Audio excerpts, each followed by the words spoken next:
5 seconds. Start. Tomorrow we are celebrating the anniversary of our independence. As I speak to you on the eve of this auspicious occasion, my joy is mixed with anxiety with regard to the future.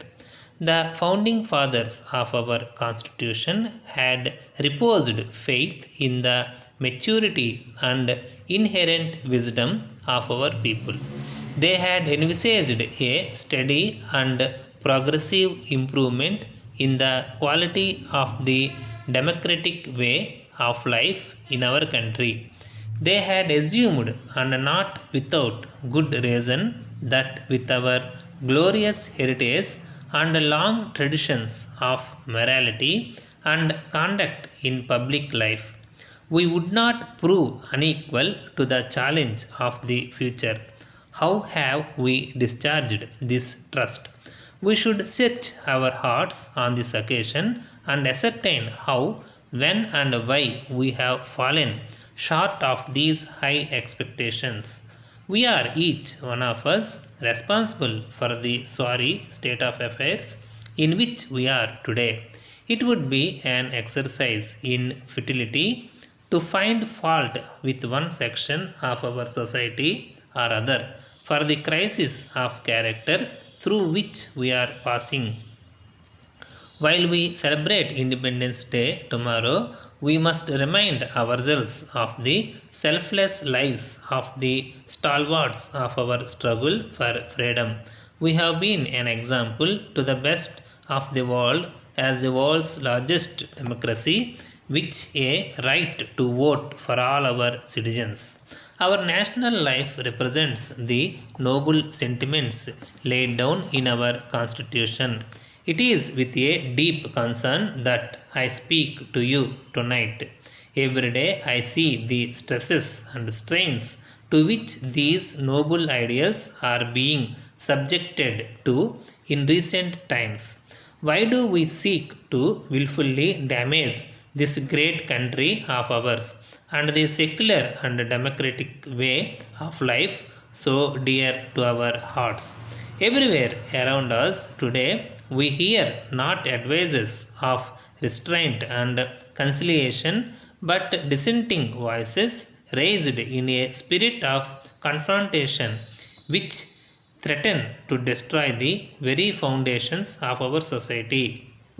This is no time for mutual accusation or equally barren destructive criticism.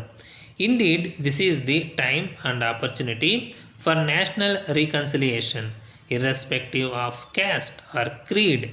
Men and women of goodwill need to exert themselves to the utmost to shoulder the most heavy and onerous responsibilities which our present situation demands. I do not wish to point an accusing finger at any political party or line of political thinking for the tensions under which we all live and work today. On the other hand, I wish to appeal to you to take stock of our present situation objectively and join hands in a forward looking and constructive exercise to restore harmony among ourselves and also ensure that no opportunity will be given to those who work for the disintegration of our nation. All of us are Indians first and Indians last. If India dies, who among us will live? Will such a life be worth living? This noble thought should guide and conduct us in the crucial days ahead. Our Constitution, which is the most comprehensive written constitution in the world, cannot obviously provide for every possible contingency in our national life. Necessarily, therefore, very healthy conventions based on sound and lasting principles of public morality and basic values in public life will have to be evolved. But this is not all. We have to take note of the rapidly changing lifestyle of our body politic. Since independence, principles have never been so compromised, and basic values of life treated with such contempt.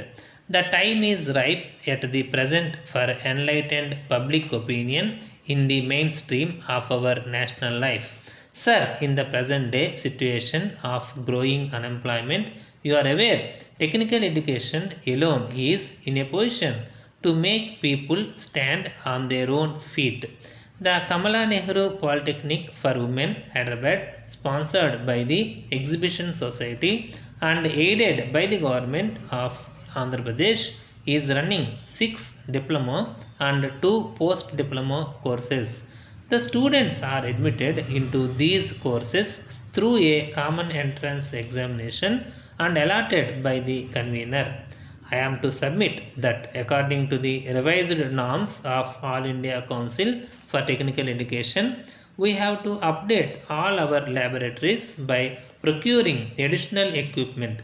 All these additional equipment has become necessary in view of the implementation of new syllabus in various courses in our institution. Further, the laboratories are to be strengthened so that the students can be exposed to the latest developments in trade and industry. This will enable the students to improve their job opportunities. As per the latest norms of the All India Council, the procurement of the deficit equipment and updating laboratories is a must. We are afraid that we may not be able to fulfill their norms unless the additional equipment is procured and laboratories are strengthened. Proposals are now submitted for the procurement of deficit equipment and strengthening the laboratories in addition to repairing and maintenance. We once again request you to accord the necessary sanction. The details are given in the enclosed statement. Yours faithfully.